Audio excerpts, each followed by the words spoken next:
Good morning, students. Today we are starting arithmetic progressions. उम्मीद करती हूँ आप सब ने 4 चैप्टर कंप्लीट कर लिए होंगे. अगर जिसका अभी कंप्लीट नहीं हुआ है तो उसे कंप्लीट कर ले.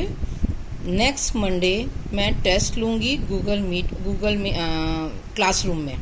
ठीक है, तो मंडे तक आप अपना चैप्टर 4 रिवाइज कर लीजिए. और बच्चों, ये जो टेस्ट होंगे आपके, इसे सीरियसली लेना है आपको, और इसके मार्क्स जो हैं इंटरनल असेसमेंट में ऐड होंगे. तो आज मैं स्टार्ट कर रही हूँ अर्थमेटिक प्रोग्रेशन. आपने देखा होगा सनफ्लावर की जो पेटल्स होती हैं उसका कितना सुंदर पैटर्न होता है. इसी तरह से हनीकॉम, उसके जो होल्स होते हैं उसमें भी एक पैटर्न बनता है. Grains on a maize cob, spirals on a pineapple and pine cone etcetera. अब ये सारे एग्जाम्पल जो हैं आप नेचर में देख चुके हैं. अब हम कुछ और एग्जाम्पल्स लेते हैं. जैसे रीना जो है उसने एक जॉब के लिए अप्लाई किया और उसका सिलेक्शन हो गया. उसकी जो सैलरी है वो डिसाइड हुई 8,000 और उसे कहा गया कि आपका एनुअल इंक्रीमेंट 500 लगेगा. एनुअल इंक्रीमेंट का मतलब हर साल 500 उसका इंक्रीज हो जाएगा. तो पहले साल उसकी जो सैलरी थी वो कितनी थी? 8,000. नेक्स्ट ईयर कितनी हो जाएगी? उसमें हम 500 ऐड कर देंगे. सो 8,500. उससे नेक्स्ट ईयर कितनी हो जाएगी? उसमें हम फिर 500 ऐड करेंगे, मीन्स 9,000. तो 8,000, 800, 8,500 एंड 9,000 एंड सो ऑन. इसी तरह से 500 हर साल में ऐड होता जाएगा.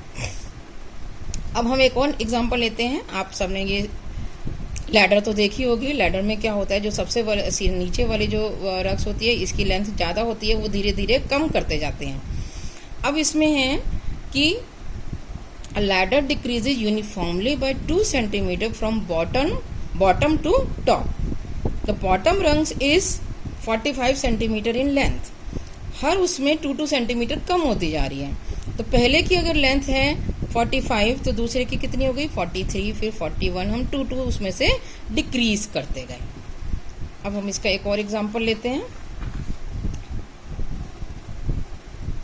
जैसे कि ये स्क्वायर, ये आपका 1 सेंटीमीटर का स्क्वायर है, ये 2 सेंटीमीटर का, ये 3 सेंटीमीटर का स्क्वायर है. अगर हम इसके अंदर यूनिट स्क्वायर्स बनाते हैं, how many square we will gate?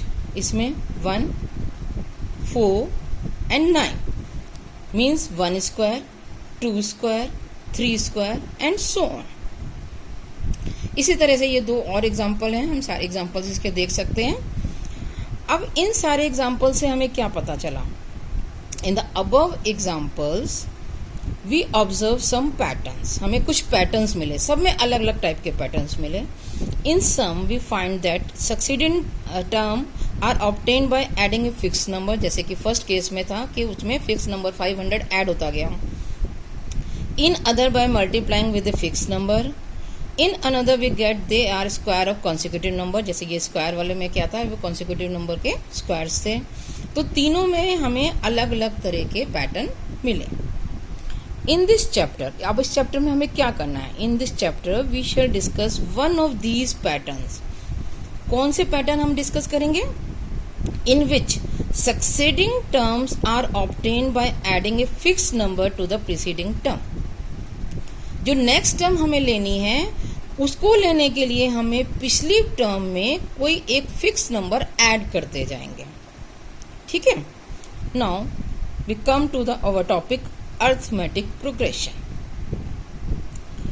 Now consider the following list of numbers. हमने कुछ एग्जाम्पल्स लिए. 1, 2, 3, 4, 100, 70, 40, 10 एंड so on. देखिए फर्स्ट केस में क्या हो रहा है. फर्स्ट केस में हम क्या कर रहे हैं? 1, 1, 1 ऐड करते जा रहे हैं. सेकेंड केस में 30 सब्ट्रैक्ट करते जा रहे हैं. थर्ड केस में 1 हम ऐड करते जा रहे हैं. फोर्थ केस में हमने कुछ नहीं किया. कुछ नहीं किया मीन्स या तो हमने 0 ऐड किया या हमने 0 सब्ट्रैक्ट किया. और इस केस में हमने क्या करा? -0.5 को सब्ट्रैक्ट करते गए. ईच ऑफ द नंबर्स, जो ये नंबर्स हैं 1, 2, 3, 170, ये सारे जितने नंबर्स हैं, each of the numbers in the list is called term. इनको हम क्या वर्ड लेते हैं? टर्म. ये सारी क्या है? Terms.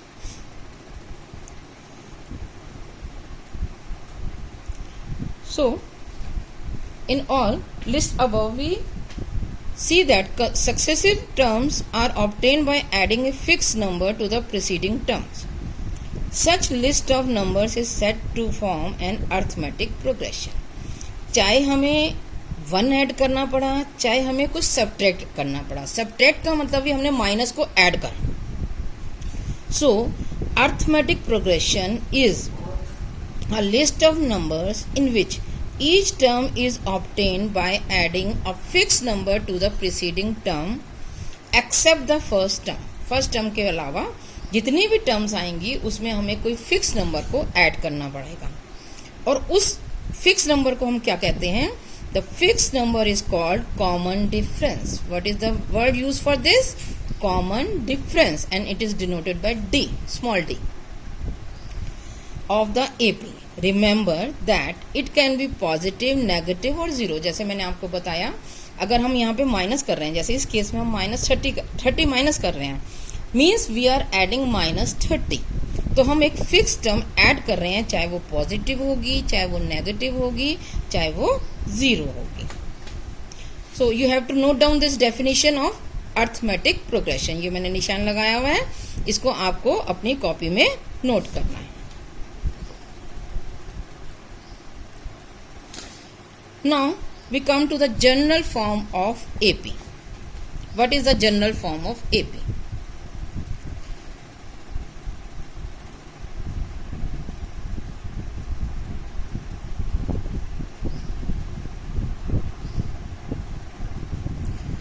Suppose we are taking first term as A and second term में हमने D ऐड करा, तो हमें मिली A plus D. Third term में हमने फिर से डी ऐड करा, तो a plus D plus D, a plus 2d. Again we are adding d, a plus 3d and so on. This is the general form of AP. a plus d, a plus 2d, a plus 3d and so on. Here this is a is called first term and this is first term. So जैसे A1, A2, A3 and so on. First term is A. When you are subtracting A2 minus A1, A2 minus A1 means A plus D minus A. We get D. Consecutive terms का जब हम difference लें, A3 minus A2. अब A3 क्या है? A plus 2D. A plus 2D minus A plus D is equal to A plus 2D minus A minus D. Again we are getting D. Means consecutive terms का जो difference आएगा, that is known as common difference. So common difference is D.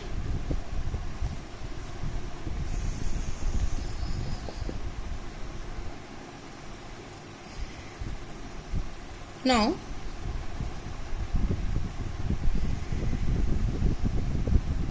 we take some examples. Example 1. For the AP 3/2, 1/2, -1/2, -3/2, write the first term A and the common difference D. अब आप देख रहे हैं इसमें first term क्या है? 3/2. Direct आप लिख सकते हैं. When we have to find D, D means consecutive terms का डिफरेंस. आइदर A2 माइनस, अगर हमें ऑलरेडी गिवन है कि ये AP है तो हम किसी का भी डिफरेंस निकाल सकते हैं. A2 minus A1, A3 minus A2 and so on.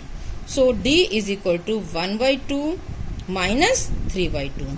ये आ गया -1. इस तरह से हम इसमें कॉमन डिफरेंस निकाल सकते हैं. Now see the example 2. Which of the following list of number does form an AP? कौन सी इसमें AP है? अब हमें ये चेक करना है. 4, 10, 16, 20. क्या ये AP है? अब देखिए, 10 में से 4 सब्ट्रैक्ट किया तो कितना आया? 6. 16 में से 10 सब्ट्रैक्ट किया तो कितना आया? 6. 22 में से 16 सब्ट्रैक्ट किया कितना आया? 6. In all the cases difference is same. So this is the common difference. So this is an AP. So we can say that this is an AP अगर इसका आपका डिफरेंस सेम आ रहा है. अब कह रहा है आगे, if they form an AP write the next two terms. अब आपको नेक्स्ट टू टर्म्स निकालनी है.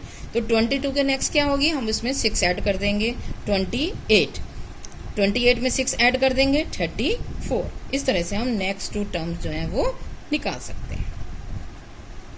इसी तरह से बाकी सारे एग्जाम्पल्स हैं, ये आप करके देखिए. फिर हम करेंगे अभी एक्सरसाइज 5.1.